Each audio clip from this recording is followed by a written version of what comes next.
se riesce a combinare.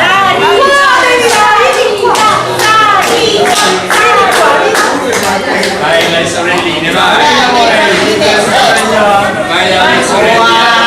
Allora, questo racconto si chiama C'era una volta Cominciamo da onda! e c'è ancora adesso, però questo viene dopo.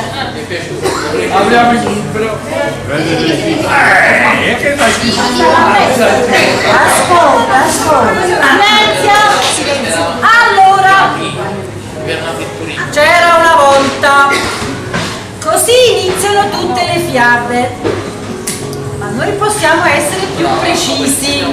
Era infatti il 29 maggio del 1933 quando venne alla luce un pargoletto. A sentire la madre era bellissimo. Ogni scarafone per la mamma Sofia! Bellissimo! Bellissimo perché era nato in una rosa, a differenza degli altri figli nati sotto un cavolo. Comunque effettivamente non era male. Ci sono testimonianze dell'epoca che lo confermano. Sì, perché le foto già esistevano. Della sua infanzia e giovinezza le cronache riportano poco. E inoltre riferire ciò che si diceva non è sempre edificante per il nostro ex piccolino.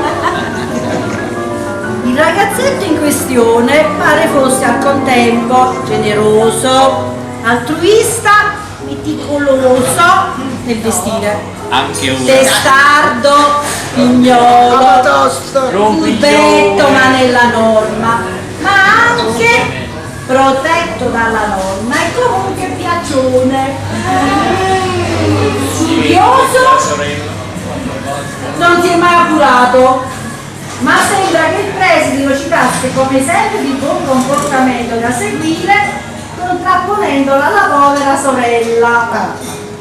E comunque infine, in modo inequivocabile, era fratello della sorella, alla quale per affetto spesso strappava i capelli e che ancora oggi conserva cicatrici di quell'amore.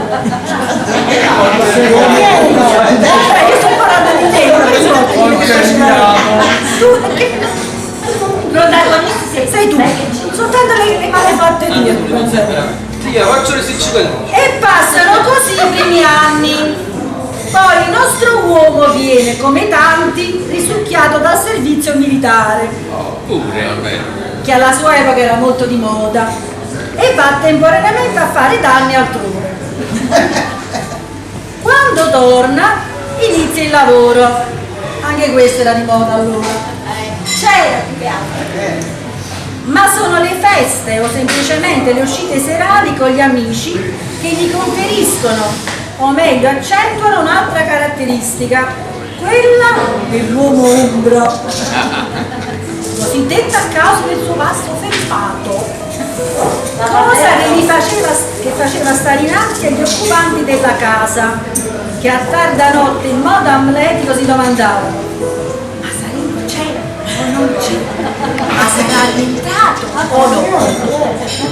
Mamma lo diceva, Oggi l'uomo dal passo felpato è un casalingo alle prese con musica di altri tempi che infligge a tutti quelli che gli capitano sotto mano, cioè che incautamente vanno a fargli visita.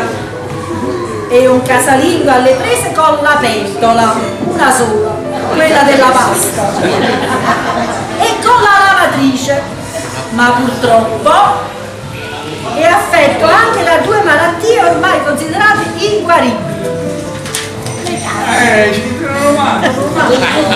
Ma tu sei complicato, ragazzi. La prima è una malattia che ahimè, l'ho scritto una volta solo ma devo dirlo per 10 volte, non gli consente, se non a costo di immane sforzo e di sfoghi non cutanei, di usare il cellulare e il computer. È affetto, infatti, scusate la cacofonia, da cellularfobia, per la quale sembra che non ci siano rimedi. Ce l'hai il cellulare stasera? Perché te l'ho detto io. Ma è spento. Neanche un uovo adesso, no, se no quello Tutti coloro che lo conoscono hanno infatti ormai capito che lui ha sviluppato una fortissima allergia con anticorpi potentissimi che gli impediscono, poverino, di toccare tali aggeggi senza che gli vengano attacchi di paranoia. L'altra malattia è la burrachite. no, quella non è una malattia. È una malattia No, quella proprio non sa giocare. non è una malattia. cronica. Non è grave come malattia, ma presenta dei sintomi e bisogna porvi rimedio. Può causare visioni con conseguenti disturbi mentali come se fosse una droga allucinogena. E sono testimoni. Che la dopo dice burrare. No, dice Pinelle. Per questo motivo già da tempo è stata costretta ad entrare in una comunità di malati. Che come lui per disintossicarsi hanno appuntamenti prevalentemente quotidiani, talvolta addirittura plurisettimanali, data la gravità della situazione. E durante questi incontri non settimanali, giornalieri. qui è ancora peggio, io cerco di alleviare. è la verità. E durante questi incontri periodici liberatori, parlare comunque non è essenziale, può addirittura essere controproducente. No. Ma è obbligatorio invece manipolare carte. E se si vince è meglio, ma tu vinci già. No, perde. Perché non sa giocare. Ancora non sei imparato a giocare. Ecco, diciamo quello che è. Teniamo un buon cliente. La colpa è vostra se perdi. Non sei imparato No, È perché lui che non apprende. Marina, tu mi fai sentire. così. Però c'hai tempo, dammi da fare. Sì, c'è ancora tempo per imparare. Così facendo siamo arrivati ai nostri giorni, che dire di più? Oggi qui davanti a voi c'è un ex giovanotto, si dice che con il vino invecchiando si migliora, ma purtroppo il nostro protagonista non beve. E allora diciamo che il nostro passeggiato era meticoloso, perfezionista, minuzioso, pedante, precisino, puntiglioso, rigoroso, testardo. E oggi non è di più. Vabbè, allora verrebbe da dire che non c'è più speranza. E invece no, perché il protagonista ci garantisce comunque prevalentemente per il suo retaggio familiare, educazione, rispetto per il prossimo, collaborazione, partecipazione solidale, bla bla bla bla bla. Concludendo viene da pensare, ma vuoi vedere che è un bene che è nato nel 1933?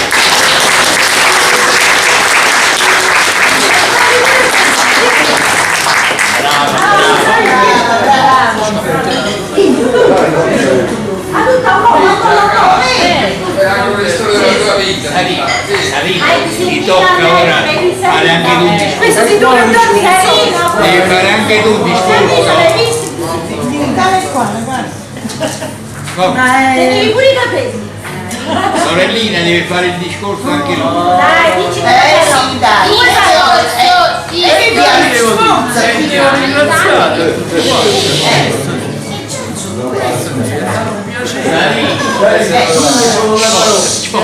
Spero che delle malattie che mi hanno portato dopo dei maestri di quali. Non quella di malattia. La malattia del giorno. Vabbè. Sì. Che devo sforzare di più. Devo cambiare questo. Ma non hai bisogno di cambiare, vai bene così. Se qualcuno che apprezza. Ma senz'altro. C'è Se convenienza. non vuoi non ci stavamo. Grazie a tutti. ma mo che vuoi? Ce ne possiamo andare? Dai, ce l'ho detto qua. Ce ne possiamo andare? Ma tu hai fatto il discorso che sento grazie. Sì, l'ha fatto. Io non Sei l'ho sentito. sforzato. È stata distratta tua sorella. Vabbè, ce ne possiamo andare, signore e signori. Vuoi qualche altra cosa? No. Non c'è niente. Posso così tutto? Ne possiamo andare. Vabbè, secondo me, siccome, ma non perché sai, tu te ne puoi andare. No, perché noi te ne puoi andare. Noi ci mangiamo il dolce. Tu non so se lo vuoi, però. Lo piace.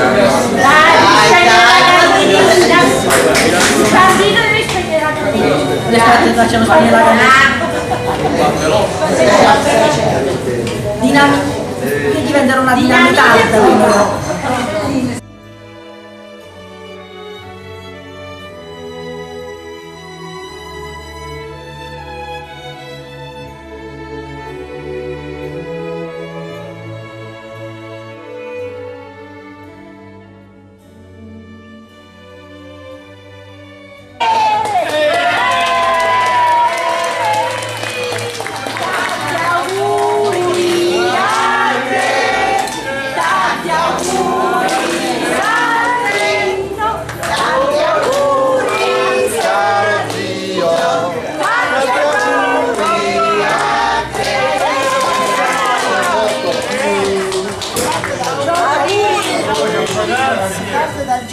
Conservale, conservale. Questo sarebbe il